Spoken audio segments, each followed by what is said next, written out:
Floral arrangements are an essential part of any celebration. The recent boom in floral boutiques have helped elevate this accessory into an art form of its own. Here's a glimpse into the world of these self-proclaimed floral sculptors. Errol Jivan has the story.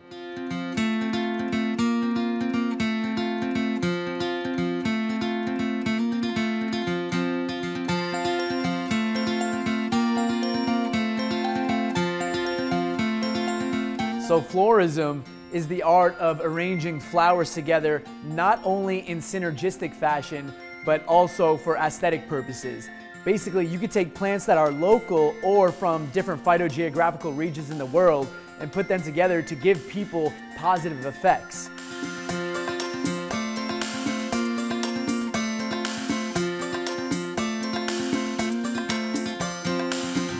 Everything is more exciting when there are flowers. Every arrangement we create lights us even more. Just like the first time, flowers are now a work of art. We also prepare flowers in seasonal arrangements. For example, colors in summer are brighter. In winter and autumn, we use darker colors. So I just learned that less saturated and brighter colors are more relaxing, while bolder and more saturated colors are energizing.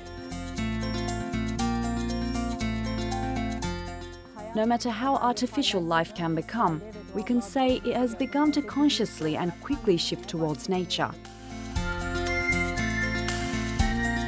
The beauty of these floral works is that they can evoke all sorts of emotions, everything from serenity to excitement. Once we complete an order, it's always worth the hard work after you see the expressions of joy on a client's face. A fun fact, flowers actually give off essential oils that, when inhaled, enter our bloodstreams via our lungs and enhance our moods. Who wouldn't love a bouquet?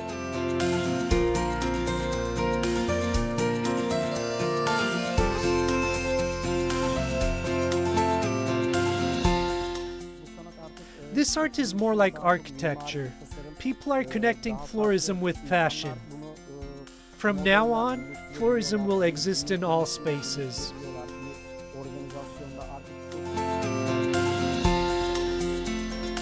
Did you know that cognitive performance is enhanced in offices that have flowers in them?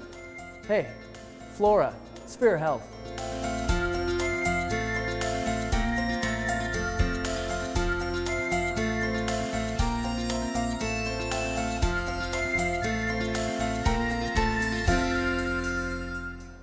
And now to talk more about this, we have floral boutique owner Deniz Kulacoglu in the studio to talk with us about florism and her art.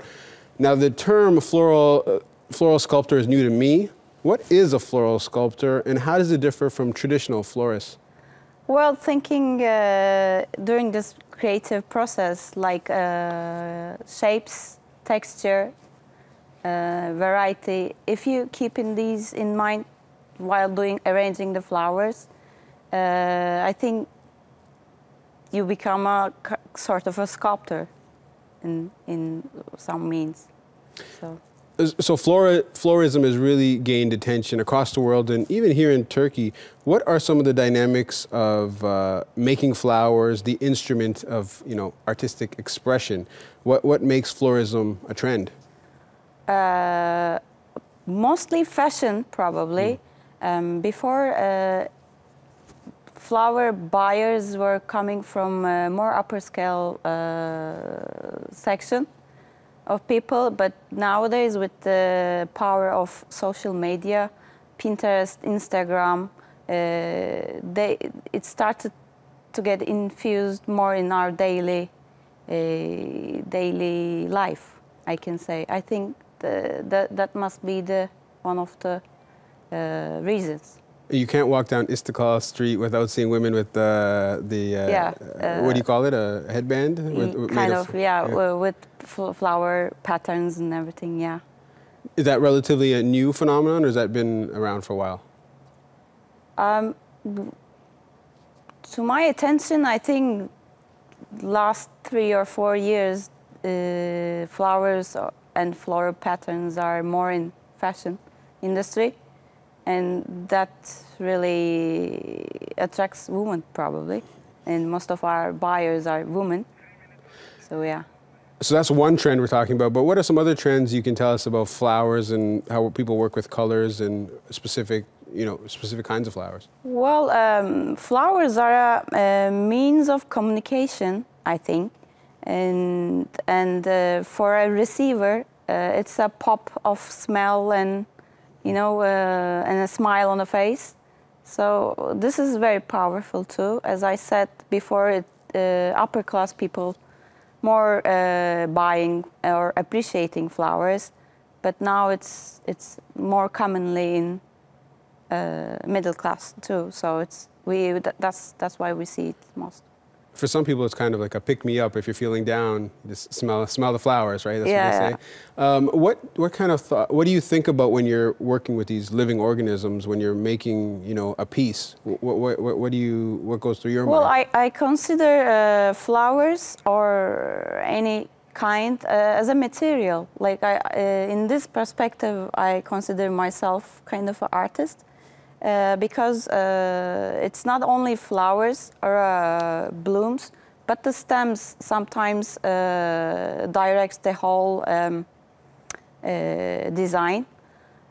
For instance, when I can use only stems in mass amount and can create a design, the whole design, but a small hint of flower. So I cannot say that I only use flowers, but I use moss, weathered woods, like things that I collect in the wild wilderness, such that. So I look at the flowers or florals as a material. So it could be the centerpiece of your creation, or it could just be like an accent or a side piece to it. Is that right? Yeah. So how would you describe your typical customer? Has it changed over the years of who comes to you for these pieces? Well, when I first opened up this business, I wasn't thinking to go big. All was in my head was just to sell a bouquet of flowers. That was all my starting point. But things get more complicated after all. As I said, I start selling a bouquet and then I start building up my customer base. First like private customers, and then the corporate customers came by, like hotels and big corporations and such, like their daily flowers. So yeah, I forgot the question. You answered it well. Thank you for opening our eyes to the world of florism. Oh, thank you.